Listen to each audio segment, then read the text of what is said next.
La 4G Batelma vous présente Nivava. Retrouvez vite vos outils disponibles chez notre showroom et site internet www.batimax-mada.com. Batimax, la qualité au meilleur prix. Manultra anao ny fampalalam-baovao.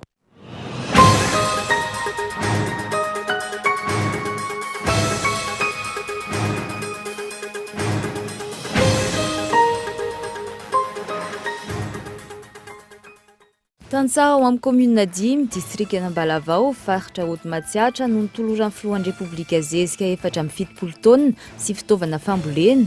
Tanjona amin'izany ny ampitomboana amin'ny vokabary avy efatreny no ny teo aloha any an-toerana entina hatratrarana ny fahaleovantena ara-tsakafo izay velorano nataon'ny filoha.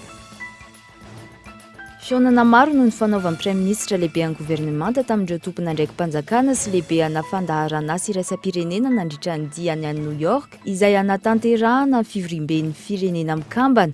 Fiaraha-miasa maro no voaresaka tamin'izany ka isan'ny songadina ny fanamafisana ny fifandraisana ara-diplomatika amin'ny Irlande sy ny fanatsarana ny famokaram-bary eto Madagasikara.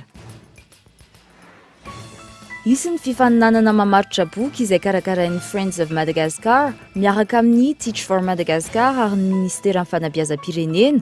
Tanjona amin'izany ny hanatsarana ny kalitaon'ny fampianarana sy hanamorana ny fahafahan'ireo mpianatra rehetra manerana ny nosy ahazo boky mamaly ny filàn'izy ireo. Asa miavaka indray no entina aminao androany. Mpanao randrana na randrana mitohy no asan'ny Razafy Arovoniely Sorova Asina. Izy izay efa manana talenta manokana amin'ny fandrandranana. Horaray taorian'ny fisokafan'ny fandatsaham-bato tamin'ny fifidianana filoham-pirenena ny Afghanistan, nitrangana fipoahana aratrana olona 520 manoloana amin'ny birao-pifidianana tao Kandahar. Maherin'ny 700 ny tapakandro maraina amin'ny birao-pifidianana tsy nahazoana vaovao araka ny fanazavan'ny komisiona misahana amin'ny fifidianana ny an-toerana.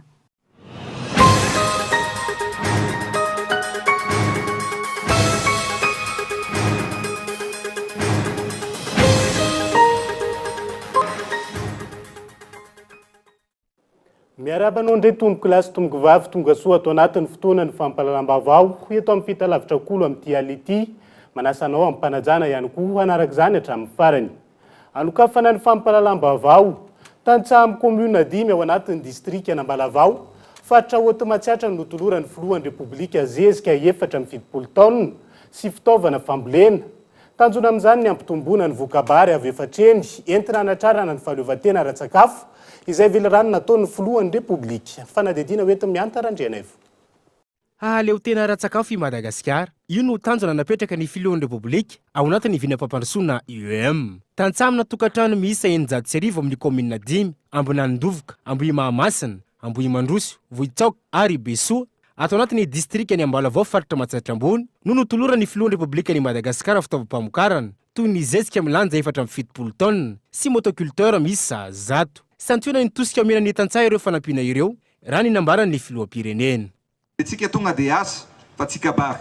Efa fanambony mentsika nataontsika ny hoe fahaleovantena ara-tsakafo. Noho izany mila ampiana ny tantsaha, ny mpamokatra sy ny mpamboly. Dia tonga eto izahay anampy anareo tantsaha. Ny ataontsika dia misy an'ilay hoe champ école paysan producteur. Zany hoe eny atsaha mihitsy no atao ny fampianarana ahafahantsika mampitombo ny vokatra. Ka noho izany dia atolotra an'ireo fianakaviana 700 zay mpamokatra mpamboly 34 taonina ana zezika NPK. Ao ihany koa ny 6 taonina na guano fa indrindrindrindra ny fanampiananareo ara-pitaovana. Zay maromaro moa izy eo fa zay échantillon ihany ny hitantsika eto zay omenanareo tantsaha mpamokatra.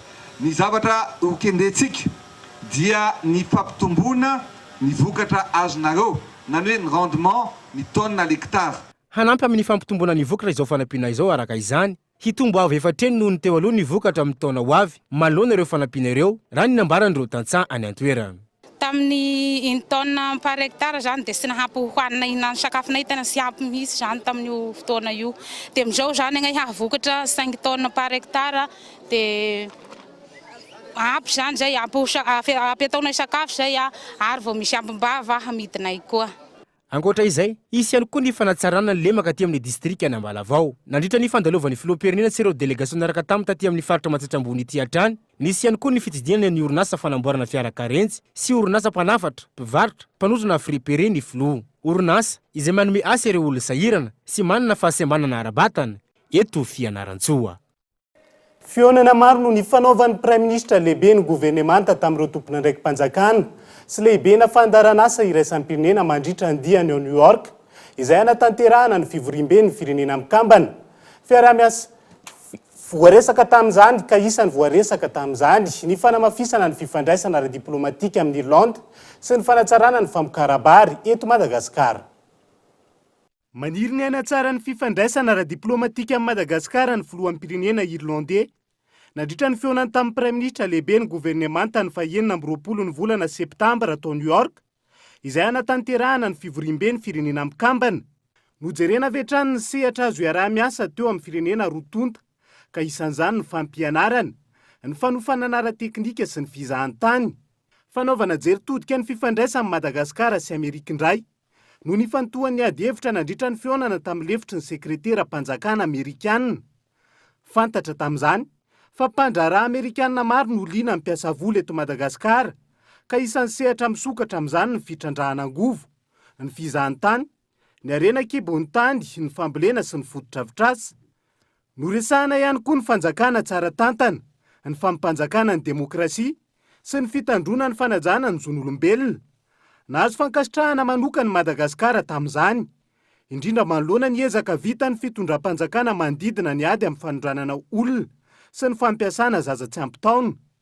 Ny fanamafisana ny fiaraha-miasa amin'ny Madagasikara amin'ny FAO kosa indray ny votoatin'ny feona amin'ny Prime Ministre tamin'ny tale jeneraly misahana ny fambolena sy ny sakafo eo anivon'ny firenena mikambana. Tamin'izany no nahafantarana fa isy tetikasa mitentina 20 tapitrisa dolara anatsarana ny famokarambary eto Madagasikara sy any Chine. Teboka maro manodidina ny fanatsarana ny sehatry ny fambolena ihany koa ny voaresaka toy ny ady amin'ny valala sy ny olotra mpanimba voly. Ny fampiasana masom-boly no hatsarainy ary farany ny ady amin'ny fiovaovany ny toetrandro. Farany ny feonan'ny Prime Ministre lehibe ny gouvernemanta tamin'ny tompony andraikitry ny sambo hôpitaly Mercy-Sips. Ankoatra ny fanohizana ny fampiantsonana ny sambo hôpitaly eo Toamasina amin'ny taona ho avy, mikasana ametraka birao maharitra eto Madagasikara ihany koa ity fikambanana amin'ny sehatra amin'ny lafin'ny fahasalamana. Indrindra ny fandidiny ity, ka isy ny fiaraha-midinika amin'ny ministera ny raharaham-bahiny sy ny ministera ny fahasalamam-bahoaka momba izany.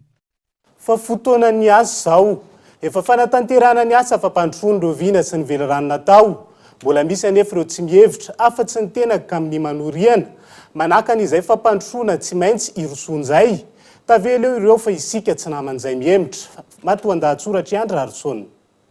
Fantatra avokoa ankehitriny ireo kandida hifaninana amin'ny fifidianana kominaly. Midika izany fa miroso ny fiatrehana ity fifidianana ity. Nanambara ny filohan'ny Repoblika fa averina ny tsena mora ho fitsinjovana ny vahoaka amin'ny fanararotan'ny sasany mampitangana ny vidim-piainana. Tsy tokony ohatra ny 3 ariary ny litatry ny menaka, 2 ariary ny kilaon'ny siramamy ary 1 ariary ny kilaon'ny vary. Notendrena ireo gouvernoura amin'ny faritra 120 isolo-toerana ireo lehibe ny faritra. Andrafitra rafi-pampandrosoana sy asa viatrany izy ireo ka omena 2 miliara ariary anatotosana asa ao anatin'ny 3 volana. Tsy ho ela ny fanendrena ireo gouvernoura amin'ny faritra sisa. Manana herintaona izy ireo hanaporofona famendrika azy izany toerany gouvernoura izany ary miasa marina ho an'ny fampandrosoana. Izany rehetra izany no maneho fa roso ny dika sy hiverina intsony ho an'ny asa fampandrosoana ny firenena izay efa tara amin'ny 10 taonany maro eo amin'izay sehatra ny fampandrosoana izay. Saingy indrisy, mbola misy ireo vahoaka no mety ataon'ireo mpanao politika manohariana fitaovana ihany iarovana ny tombotsoa manokana ka manohatra ny tetikasa fampandrosoana apetraky ny mpitondra ankehitriny. Dia ho sanatriva ireo olona ka isika anatirakira indray no ilaza fa tsy mahay mihira. Mila fanavaozana sy fanitarana ary fanarenana ity firenena ity raha tiantsika marina ny aina ao anatin'ny fampandrosoana. Tariky olona nanohatra ny tetikasa Tanamasoanjo tetsy amin'ny Sapanana Ambohitrimandraka Androany Maraina, ny solombavam-bahoaka aty Marabendrina Maminy Aina Solondray be, tetikasa izay vina sy velorano nataon'ny filohan'ny Repoblika ho fanatarana sy fampandrosoana ny tanàna ny Antananarivo. Tetikasa hositrahana vahoaka ny Antananarivo izay miaina tanteraka ao anatin'ny korotana loto fahatereny ary ny fitoanany fiarakodia tanteraka ankehitriny andry rarisonina trany. Nampaikapeo nanohitra nitetikasa ny filohan'ny Repoblika Malagasy sy Rajoelina Andry Tanamasoandro rehefa nitarika olona tetsy amin'ny sampanana Ambohitrimanjaka Androany maraina ny solombavambahoaka Tim Rabenirina maminyaina Solondraibe. Fanazavana tsy mitombona no nataony tamin'ireo olona nanaraka azy. Fa raha tototro io zay resilahatra fa tototro ny rano tany rivotra rehefa miakatra ny rano kanefa aminay dia tsy mila totofana io fa alao mijery tany hafa anaovana ny Tanamasoandro. Mahagaga ny mpanara-baovao ny mahita solombavambahoaka Tim mampaikapeo amin'ny fanitarana sy fampandrosoana ny tanàn'Antananarivo ankehitriny amin'ny fanatondrosana ny tetikasa Tanamasoandro. Raha tsy ivana ny faraparan'ny taona 500 sy 790 no nisy fanitarana farany ny tanàn'Antananarivo tamin'ny nanotorana ireo faritra maro toy ny eny Ankorondrano, Ampefilo, 67 hektara Andotapenaka sy ireo faritra iva maro eto Antananarivo izay lasa trano fonenana mivangongo sy mifaneritery ankehitriny. Ny tetikasa Tanamasoandro dia tsy tetikasa fivarotana tany fa tetikasa fanorenana tanàna vaovao entina mamaly ny filan'ny mponin'Antananarivo sy ny vaninandro iainana ankehitriny. Raha mahita simena ny fivangongon'ny tanàn'Antananarivo ankehitriny, ny fotoana lany izay matetika amanora maro ateraky ny fitohanan'ny fiarakodia lavareny. Vina sy velirano mijery lavitra no napetraky ny filohan'ny Repoblika amin'ny fanitarana ny tanàn'Antananarivo hoeny amin'ny tetikasa Tanamasoandro. Tetikasa tsy hoe Madagasikara ihany no manao izany, fa saika manerana ireo tanàn-dehibe maro maneran-tany. Io tetikasa Tanamasoandro io dia natao ifamezivezen'ny mponina manodidina ny 3 hetsy ka ny iray hetsy amin'ireo dia olona tanteraka ao fa ny 2 hetsy dia andalo hiasa sy hivezivezy isanandro. Tsy mitombona ihany koa ny filazan'ny solombavambahoaka Tim izay nitarika olona androany fa tokony afindra any amin'ny 400 na 500 kilometatra ivelan'ny Antananarivo ny tetikasa Tanamasoandro. Tsy azo tanterana izany satria tsy mbola tafapetraka ny fotodrafitrasan'ny fitanterana ahafahana manao izany toy ny any ampita, vokatry ny tsy visin'ny tetikasa fanorenana lehibe sy mitsinjo lavitra toy ny Tanamasoandro nataon'ireo mpitondra ny fandimby-teto tao anatin'ny 10 taonany maro. Efa nisy ny dingana rehetra no tanterahan'ny Ministera tompon'andraikitra sy ireo manam-pahaizana malagasy amin'ny fifehezana ny rano rehefa fahavaratra, ka tsy marina ihany koa ny filazana fa ho dibo-drano ny faritra Ambohitrimanjaka rehefa tontosa ny tetikasa Tanamasoandro. Manoloana ny politika hoentina miady amin'ny tsy fanjarian-tsakafo sy ny fanafarana vary any ivelany dia efa miroso ny fitondram-panjakana ankehitriny. Amin'ny fametrahana ilay politika fanitarana ny tany azo volena sy atao tanimbary manerana ny faritra maro eto amin'ny nosy. Ka tanjona amin'izany afaka ataona vitsy ny siny ny tany azo volena sy atao tanimbary mahery ny iray hetsy hektara. Mampametram-panontaniana ny mpanara-baovao ihany koa ny hoe nahoana ny tsy nandrenesam-peo ireto solombavambahoaka Tim ireto tamin'ny nantofan'ny filoha teo aloha Ravalomanana marika ny tanimbary tetsy Andotapenaka. Modina ambara tamin'izany fa nototofana anorenana fotodrafitrasa ho an'ny fanjakana nefa noporofon'ny tantara fa lasa fananan'olon-tokana sy tombontsoan'olom-bitsy izany. Ny tetikasa Tanamasoandro nefa dia fantatry ny solombavambahoaka Tim fa mifanohitra tanteraka amin'ny tetikasa nanotofana n'Andotapenaka. Mazava ihany koa ankehitriny fa ny fanoherana lazain'ny antoko Tim atao eto Madagasikara dia fanoherana ireo tetikasa fampandrosoana maro voarakitra ao anatin'ny vina sy ny velirano ny filohan'ny Repoblika Andry Rajoelina izay tontosain'ny fitondram-panjakana ankehitriny ka isitrahan'ny malagasy maro anisy zatombotsoa. Azo verina ihany koa izany fa ireo kandida ben'ny tanàna sy mpanolotsain'ny tanàna natolotry ny antoko Tim dia hanohitra ny tetikasa fampandrosoana tontosain'ny mpitondra ankehitriny.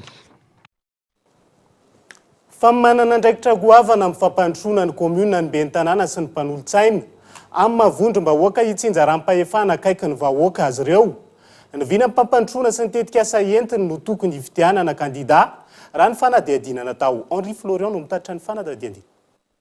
Amin'izao ankatoky ny fifidianana ben'ny tanàna sy mpanolotsaina ny tanàna izao, amin'ny alalan'ny fifidianana no hanomezan'ny vahoaka ny fahefanan'ny olona iray ary ametrahany ny fitokisany hitondra sy hitantana ny tanàna misy azy mba hiteraka fampandrosoana eny fotony. Eo amin'ny selatra maro samihafa no tokony hojeren'ny olona voafidy ho ben'ny tanàna izay. Ka ny olona ho ben'ny tanàna zany dia mazava hoe olo-mpanjaka misy fahefam-panjakana ao izany. Tokony hoe hijery tsara ny lafiny fahasalamana, ny resaka sécurité, ny filaminana, fahadiovan'ny tanàna, izany zavatra zany antsara ny ben'ny tanàna mihitsy no hijery amin'izany. Fa faharoana araka izay ny ben'ny tanàna dia izay hoe ben'ny tanàna olo be eo amin'ny tanàna ianao, ray aman-dreny ianao eo amin'ny tanàna ka dia zay tokony hitsara mihitsy olona mahay miaino mahay serasera mahalala marary vahoaka mahalala ny lara-pahamehana sy ny zavatra atao ho amin'izay tokony fampandrosona zany toeran'izany vitany samy rehetra zany fa eo koa tsy maintsy mahay miara-miasa amin'olona rehetra zany ny mpanolotsaina anazy satria izy tsy hoe izy ihany no anapakareo fa tsy maintsy mahay miara-miasa amin'ny mpanolotsaina izy mahay miara-miasa amin'izay fahefana rehetra misy izy.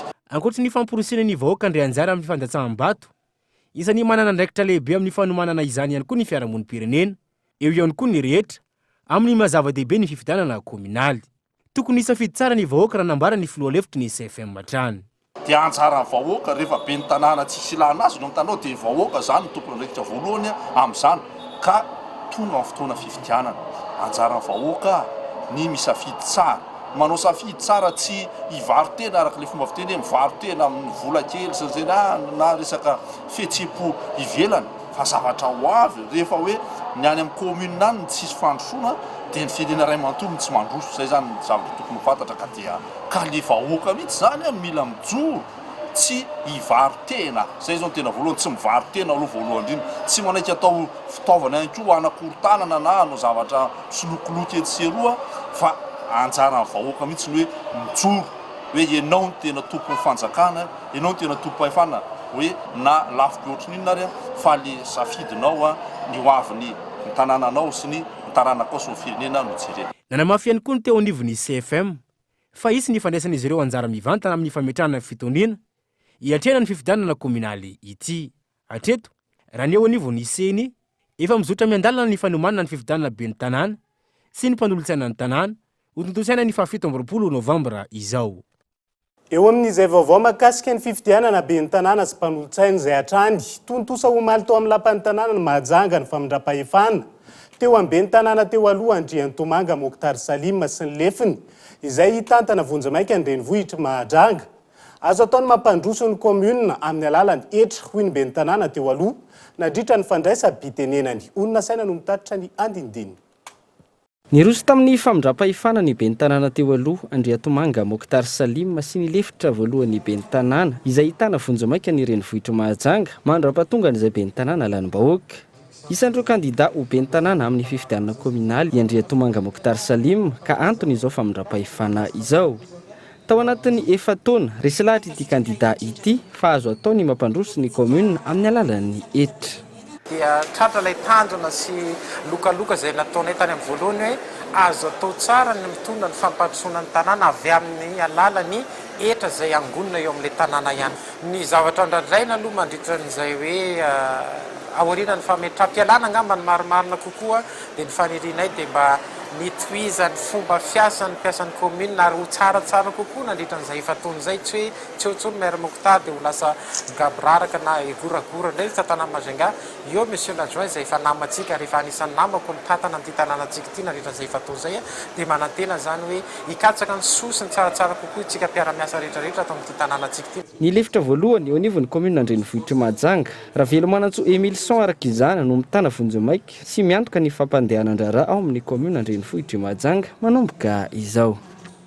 Lafomba vao afa-tanteraka kosa indray hivondrona ny fiarahamonim-pirenena hiaro ny zon'olombelona manoloana ny fitrandrahana rena kibony tany. Isa nojeren'izy ireo akaiky ny fitrandrahana fasy mainty ataon'ny orinasa Abazy Toliara any amin'ny faritra Atsimo andrefana. Olona saina trany. Mbola tsy milamina ny disadisa eo amin'ny orinasa mpitrandraka ny fasy mainty Abazy Toliara any amin'ny faritra Atsimo andrefana sy ireo mponina any an-toerana. Ankehitriny mivondra ny fiarahamonim-pirenena maro hijery akaiky ity raharaha ity araka ny tapak'izy ireo nandritra ny fivoriana no tanterahana tetsy Antaninarenina.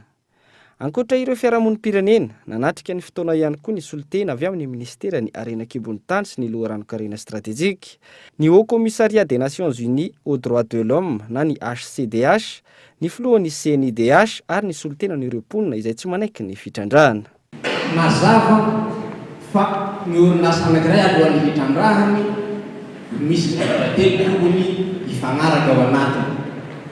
Ny fanjakana, ny mpitrandraka, ny vahoaka voakasika. Zahay ane tsy mba nanaiky na indray mandeha fa resaka olo tambaza vola olo manenky hoe fa manenky vahoaka reo io. Zahay tsy nanenky hoe reto zahay nanomboka amin'ny 2014 nitorona nanohitsy an'io fa sy mainty io mbola toliara sanjy tamin'izany militsy basy toliara zahay tsy magnenky.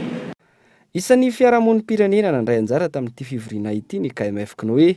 Izy ireo izay vonona hifanomitanana iarovana ny zon'olombelona izay voakitsakitsaka raha ny fanazavana. Ny momba ny fitrandrana amin'ny basy toliara zany hita le izy fa misy fitrandrana ny areny malagasy ary nefa ny fitrandrana tsy misy azony malagasy amin'le fitrandrana fa fanapotehana ny fiarahamonina ary ny fanapotehana ny tontolo iainan'ny malagasy la izy ka tsy ankasitrahana mihitsy. Manentana ireo mpisehatra rehetra voakasika ity fitrandrana ity ny tompony andraikitra eo anivon'ny Haut Commissariat des Nations Unies aux droits de l'homme ifampidinika andatabatra boribory ahafana mitady ny vahaolana maharitra isin'ny fampandrosoana. Isento kely ao anatin'ny dokam-barotra isika ankehitriny aorian'izay no ahitanao ny ampahany amin'ny fandaharana lalino harainy eto amin'ny fitalavitrak'olo rapitso amin'ny fitora sy ny fanadihadiana fohy makasika ny asa madinika rehefa avy eo ary.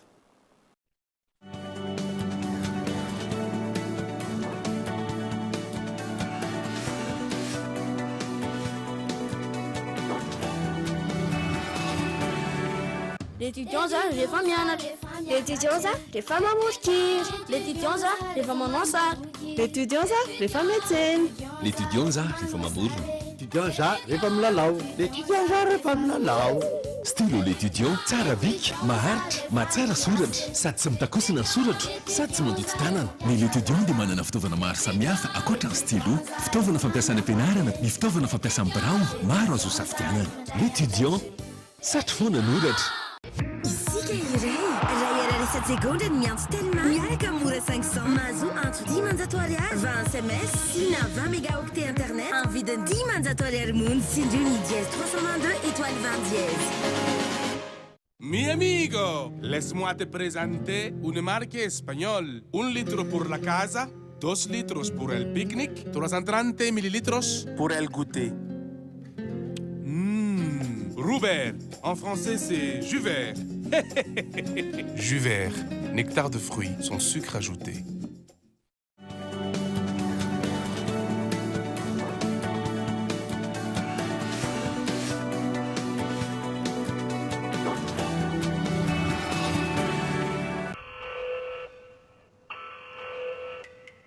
Les lieux en urgence. Rassemblez vos familles, vos proches et partez au plus vite. Ali, t'es blessé? Ça va aller. Est-ce que quelqu'un m'entend? Mon père et moi, on est piégés dans une maison à Coral Lake. Ali! Envoyez-nous de l'aide. Ali! En bas, ouais. Vite, t'as entendu? Dans moins d'1 heure, on sera totalement sous l'eau. Quand on tape sur les tuyaux, ça brouille leur ciel de les attirer ailleurs. Faire.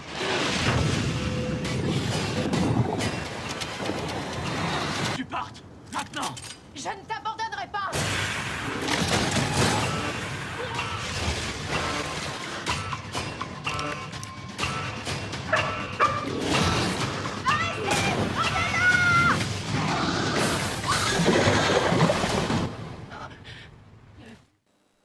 Anohizana ny fampalalam-baovao amin'ny dialy ity.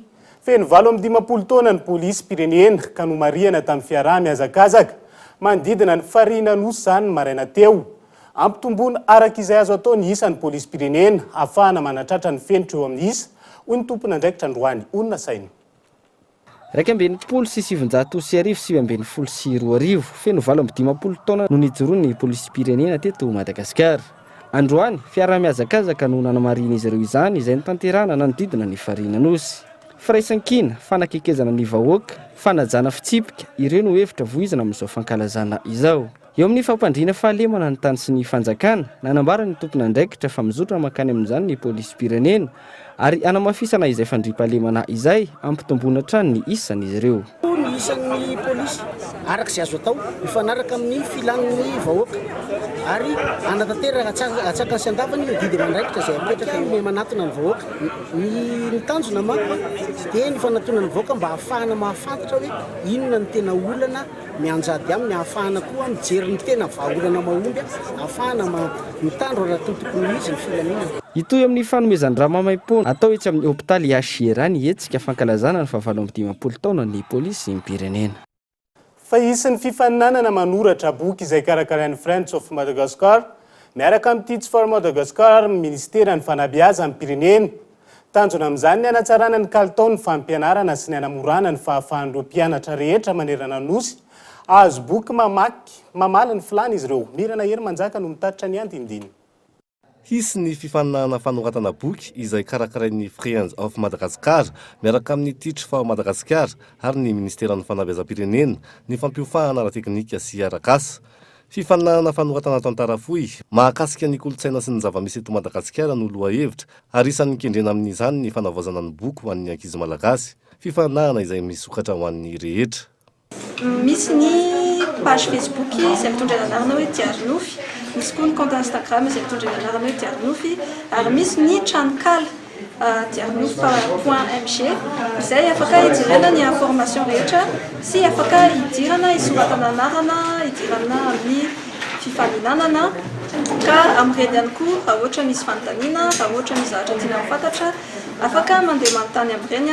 Misy ihany koa moa ny poster izay nozaraina mpamparitaka any fianarana any amin'ny toerana mety ahitana mpanoratra sy amin'ny internet ka amin'ireny koa ny ahitana ny information madinidinika rehetra sy ny contact rehetra izay afaka contactena raha ohatra mila fanazavana fianarana. Ho an'ny ministeran'ny fanabeazam-pirenena, ilaina ny fifanomezan-tanany rehetra, ny fanatsarana ny kalitaon'ny fampianarana omena ny mpianatra, antony arahan'izy ireo miasa amin'ny fikarakarana ity fifaninanana ity. Izao zavatra izay ataontsika izao dia anisan'ny tena zavatra lehibe sy goavana mihitsy satria izany resaka ankizy mpianatra resaka concours de culture zany ny culture Madagasikara raha mahafantatra mampampianatra ny tena may dia azo lazaina fa very mitadiny veritsika izao mitadiny veritsika izao. Misokatra manomboka ny alatsinainy izao hatramin'ny 27 Novambra 2024 ny fanaterana ireo boky voasoratra ka hotsongaina amin'izany ireo 5 mendrika indrindra hoy ny mpikarakara. Boky miisa 5,400 no atota ary aparitaka eny anivon'ny EPP manerana amin'ny Madagasikara amin'ny fiandohan'ny volana Febroary 2024. Fa tsy mbola misitraka herinaratra ara-dalàna ny ray ampadinim-poniny eto Madagasikara. Antony tsy napetraky ny fitondrana ny fandimby araka ny tokony ho izy amin'ny mazava-dehibe. Ny sehatra ny famokarany herinaratra araka ny voafaritra ny tanjona fahafito ny fampandrosoana maharitra. Teboka tsy azo idivirana amin'ny fanatsarana ny sehatra ny famokarany herinaratra ny firosoana amin'ny fampiasana angovo azo avoazana.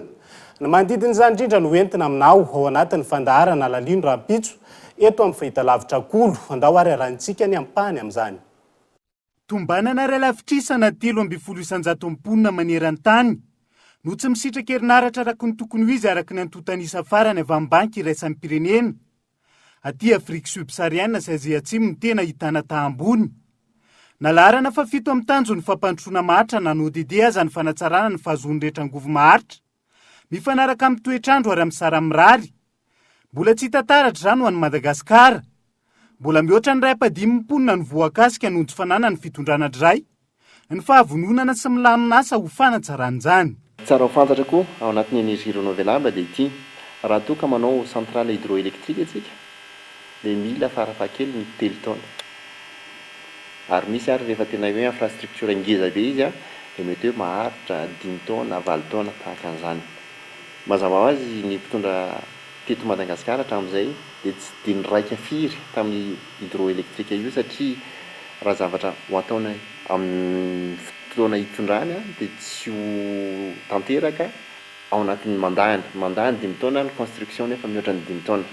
raha mbola miankin-dohatra amin'ny 3.7 amin'ny gazoal no fiolona ary no iloritsika amin'ny famokarana angofo. Isan'ny teboka goavana tsy azo hodirana anatsarana ny famokarana herinaratra eto Madagasikara ny fitodiana amin'ny angovo azo avozina. Loharanona angovo maro no azo trandrahana amin'izany, toy ny masoandro, ny rivotra sy ny rano izay ananany Madagasikara betsaka. Tafiakatra 2,000 kilowata isa-metatra isan-taona ohatra ny herinaratra azo trandrahana avy amin'ny masoandro. Saika maso tara-masoandro mihoatra ny 702,000 isan-taona ny faritra manerana ny Madagasikara, ka isan'ny faritra zony izany mihoatra ny 505,000 watt isaky ny metatra toratelo. Ny Andiana, Sofia, Boeny, Melaka, Menabe, Otamatsiatra, Amorimani, Anosy, Androy, Atsimo Andrefana, Vakinakaratra, Bongolava sy Atsimo Atsinanana. Tafiakatra 2,000 megawatt ihany koa ny loharanona angovo azo trandrahana avy amin'ny rivotra. Raha raisina 1,5 metatra isa-tsegondra ny hafaganam-pandeny. 720 megawatt amin'ny loharanona angovo avy amin'ny rano, 707 megawatt ihany koa ankilany no voatrandraka. Izany hoe, mbola tsy ampy 100% ny vokatra herinaratra avy amin'ny angovo azo avozina hatreto, saingy tetikasa maro no efa miainga. Misy an'izany projet sahofika zany 192 megawatt.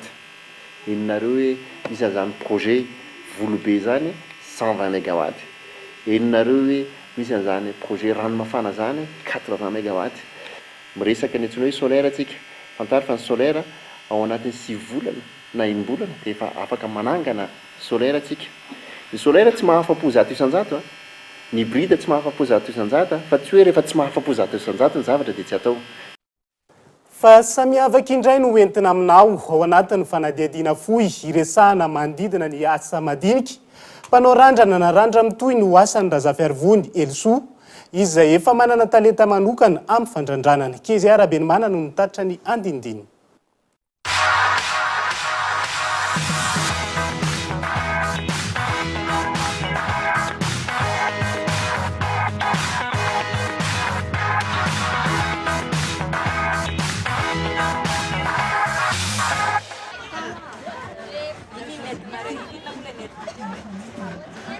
Eny amin'ny petite vitesse no ahitana ny Madame Rova, mpandrandrana no asany, ary efa taona no nanaovana ny asa io. Mipetraka eny Ambohimanarina izy, miainga amin'ny 7 maraina, ary tsy mody raha tsy amin'ny 4 tolakandro.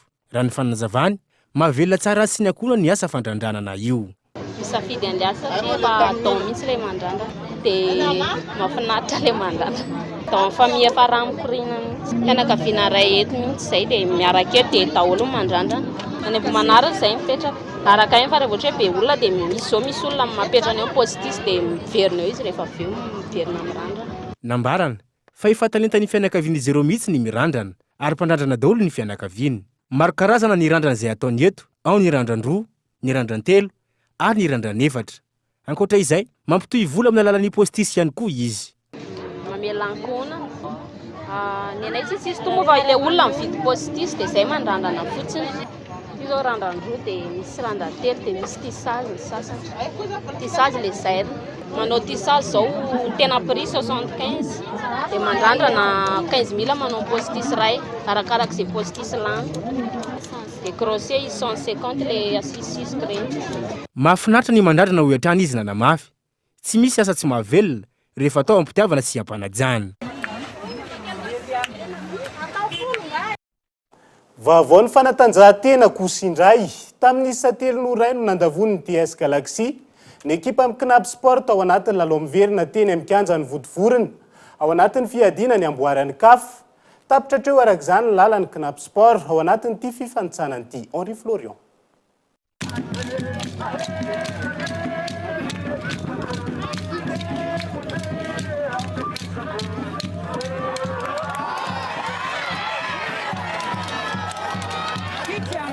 Tapitra androany ny dian'ny ekipan'ny Knap Sport Itasy, eo amin'ny fiadinany amboaran'ny CAF taranja baolina kitra.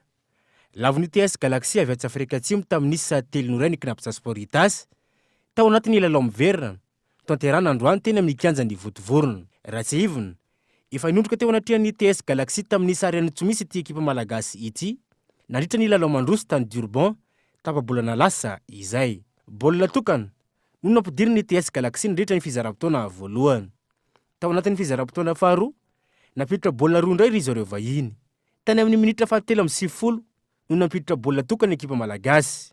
Ity faharesena androany ity no faharesena azo nikina amin'ny sport voalohany teo an-tokotaniny. Raha pitsalahady kosa vao hiakatra kianja ny ekipa ny Fossa Junior Boeny, eo ny fiadiana ny tompon-daka ny Afrika. Lalao miverina izay ho tanterana ny Congo. Ny saraka tsala samy tsy nisy ny tokana ny rotonta. Nandritra ny lalao mandroso ny tanterana tany Mahajanga. Mila mamono baolina ny Fossa Junior ao anatin'ity lalao rapitso ity satria raha raisy ray dia ampy hiakaran'ny ekipa malagasy amin'ny dingana manaraka. Dia izay ihany koa no entina miampita amin'ny maresaka iraisany pirenena.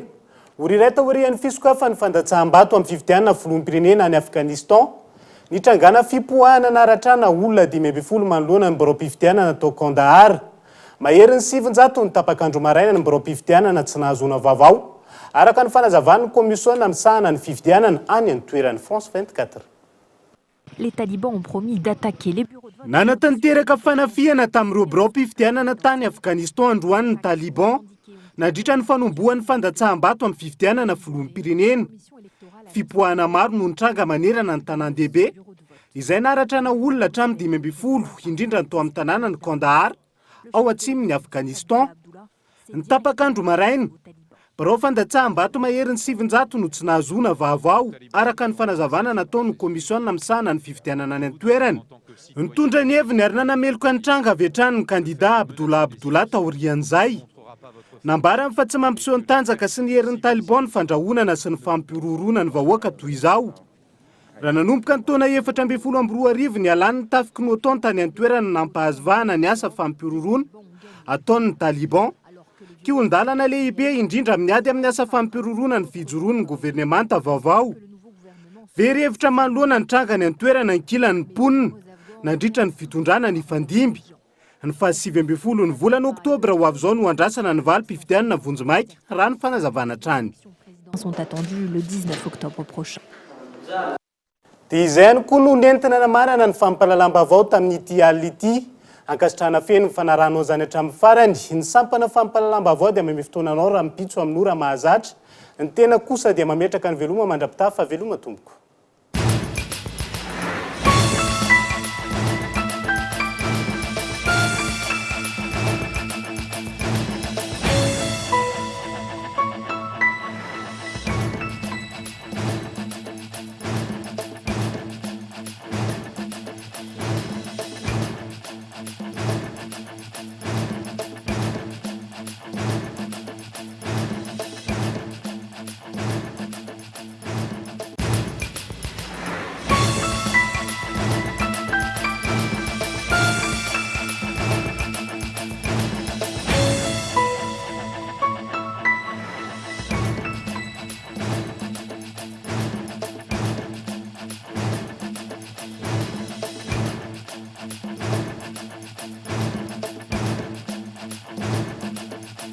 Les groupes électrogènes CGM 100% italien avec moteur original. Puissance à partir de 10 kVA. Garantie 1 an. SAV de qualité. Fini les coupures. Soyez autonome. Batimax, la qualité au meilleur prix. Nanulcha Noto ni Fampalalambaovao. La 4G by Telma vous a présenté Ni Vavao.